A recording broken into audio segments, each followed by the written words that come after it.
Okay, we're just all gonna have to deal with the fact that I'm gonna keep touching my hair throughout this whole thing. Okay. Hi guys, and welcome back to my channel. I know it's been a while again. I started uploading about a month ago. No, it's probably a bit longer than a month ago. And my plan was to get like fully back on it, like back into YouTube, filming all the time.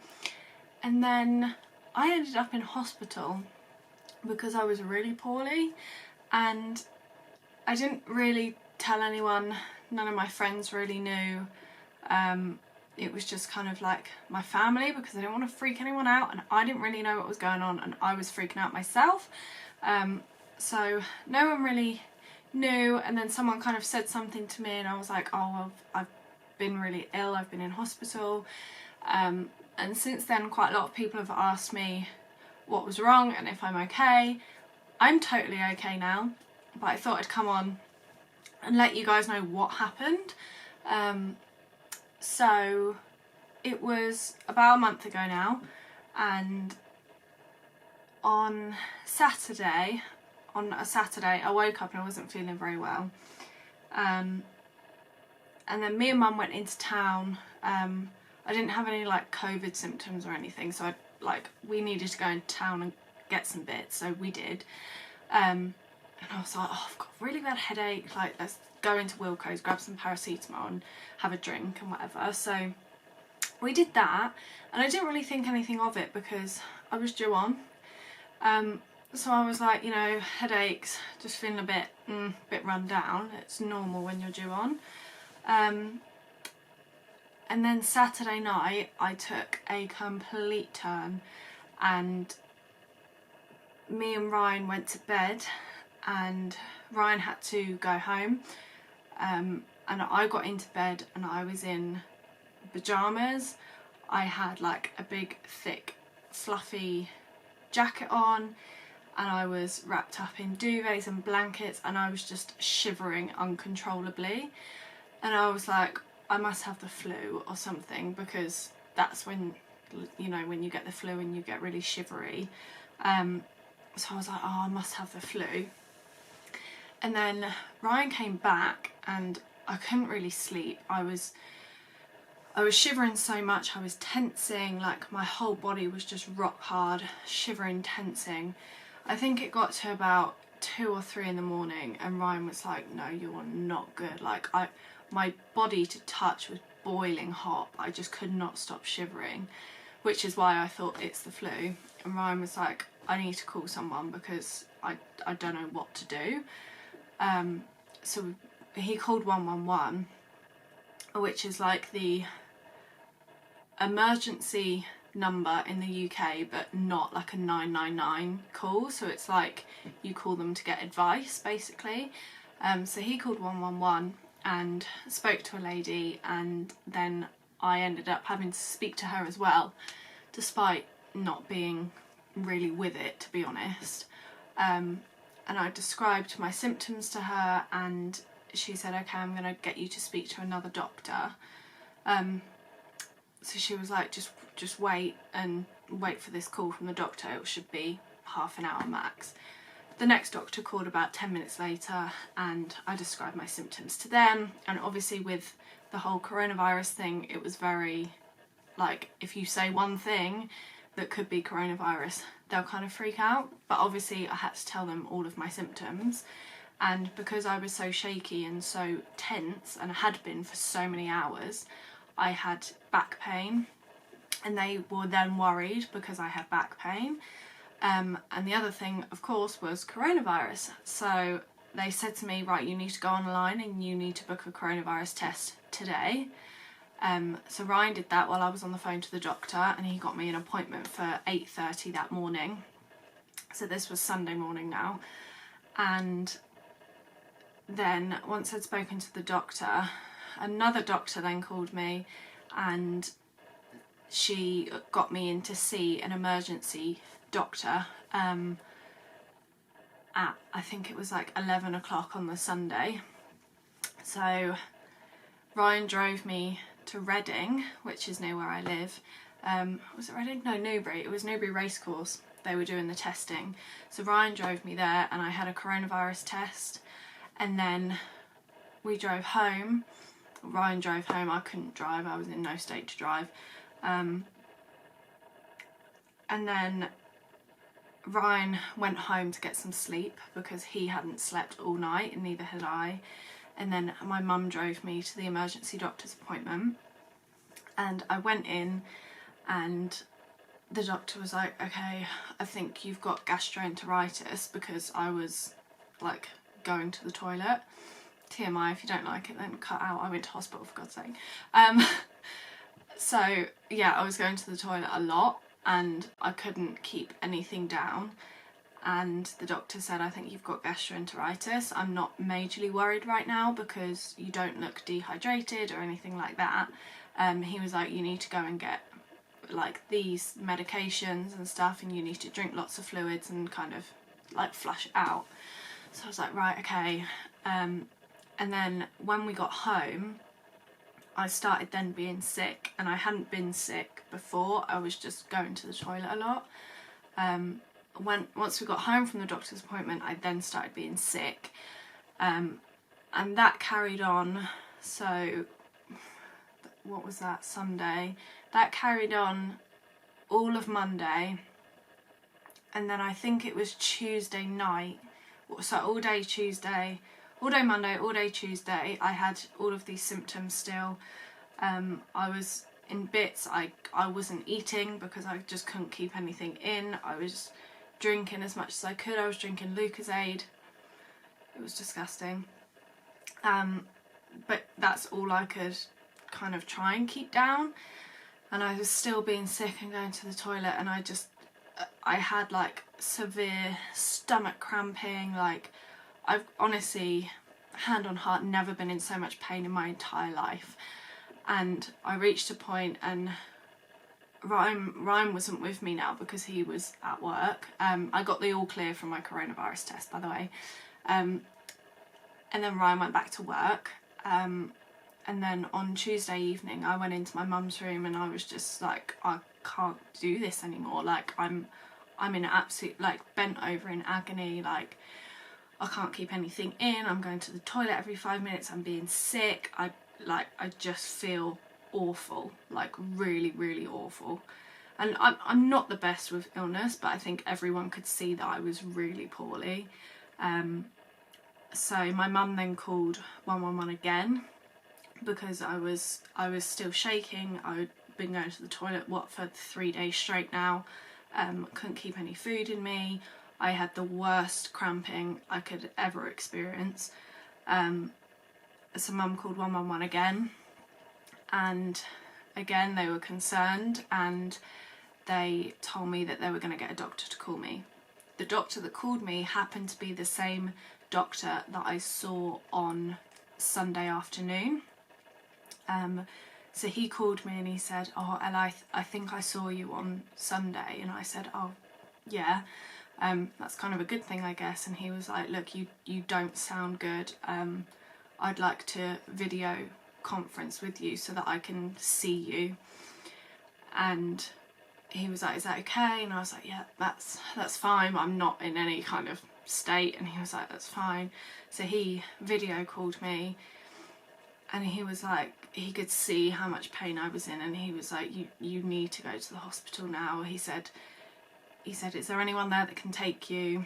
And my mum was there, so she said, yeah, I can take her, that's fine. And he was like, can you get there soon? Otherwise I'll send an ambulance. And mum was like, no, it's fine. Like, we watched so many ambulance programs, which is so ridiculous, but we watched so many ambulance programs, and the amount of people that are in like serious, like about to die kind of thing, and then there's other people like wasting the ambulance time. So we were like, no, we'll drive there, it's fine. So my dad drove me and my mum because my mum wanted to like support me, I guess. So my dad drove us to the hospital. We got there, and then obviously coronavirus, so I had to go into like a little pod, and they had to like check my temperature and things like that, because that was the other thing, my temperature was quite high. But I didn't really know that until I'd got to the hospital, because I didn't have a thermometer or anything. And then they told me that mum couldn't come in with me because I was over 16, which we should have put 2 and 2 together really, but I think she was too worried at the time to even think about it.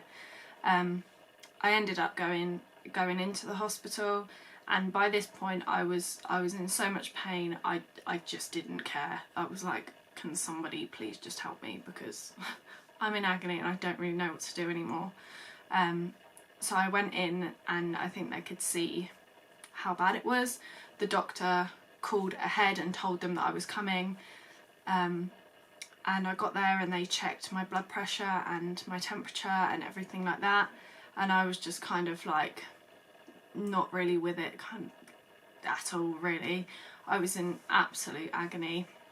I say that as if it's like nothing. I can't explain to you how much pain I was in. It was absolutely horrendous. And I didn't know what it was. That was the thing, I didn't know what was going on, so it was scary, but I was in too much pain to care. They took me into a side room. They then did another COVID test on me, and they were like, okay, we need to get some fluids in you as soon as possible. So they got a nurse to come in and put an IV in me. She couldn't find any of my veins because I was so dehydrated. She got another nurse to come in, and eventually they found one in my hand, and they just kind of like tapped it and like put the thing really tight on my arm to do whatever. Eventually they got it in so they could get some fluids in me. That kind of started to help. They gave me some pain relief as well, and I kind of was just like to and from like sleeping and like not really with it, to be honest, for the next few hours.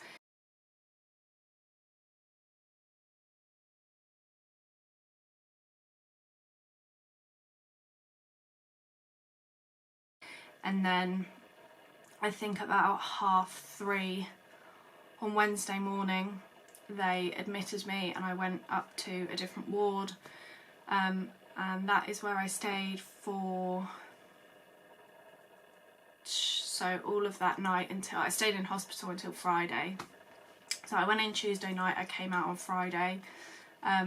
Those 3 days were just horrific. It was like they were just giving me fluids and pain relief. It was kind of like paracetamol, morphine, codeine, like all of the drugs they could find, and it was just kind of every time I was either asleep or in pain. So every time I woke up I just called the nurse and was like, what can I have now, like give me something else, because I was just in so much pain still. Every time I tried to eat something I ended up going to the toilet. It was just rough. Anyway, they did loads of tests and figured out that it was severe gastroenteritis caused by chicken, or raw chicken. I don't know if I got that from a takeaway that I had or whether it was the night after where we had chicken at home. I'm still not sure, but they did confirm that it was because of that. The reason I didn't think it was food poisoning originally is because I've had it before and I just threw up for a week straight, whereas my symptoms were completely different this time, which is why I didn't think it was food poisoning. So yeah, I was in hospital, and obviously because of coronavirus only one person could come and see me each day. I think my mum came in, no, I think Ryan came in the first day, and then the second day my mum came in, and then Ryan came in, and then my mum said, oh, can I come and bring her some stuff, because I couldn't keep any food down, but all they were giving me was kind of like apple juice or orange juice, like the meals that you get in a hospital, which is fine, but I needed some like Lucozade, you know, like the stuff that when you play sport that's full of like sugar and stuff. I was like, I need some of that. So my mum brought me some in, as well as some clothes, because I kind of went to the hospital in the clothes that I was wearing, that I was sweating through for the most part. So she went and got me some new clothes and brought them in, and then yeah, I stayed there for 3 days until Friday, when they finally admitted me, when they were happy. They wanted to discharge me, not admitted me, discharge me. They wanted to discharge me on Thursday, but I didn't feel well enough. But I didn't say that to them, I just kind of went with it, like they're the professionals, you know. So they wanted to discharge me on Thursday, and then they came in to check on me and they checked my temperature, and it was, I think it was like 39 or 38.5 or 39 or something like that. She checked it twice, then got a different machine, checked it again, and she was like, no, you're not going anywhere, like your temperature's too high. So that's why I stayed in for another night. And then on Friday, Mum was like, oh, I'm going to come in, like, do you want anything?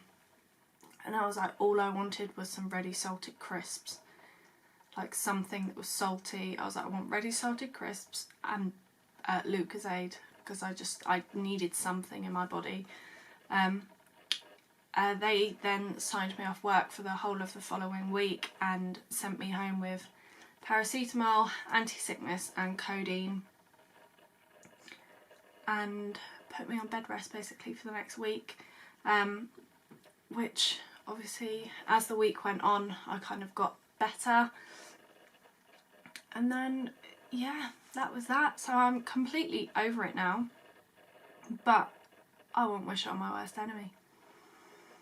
I was in a lot of pain, Yeah, so everyone, it was a bit of a scary time really.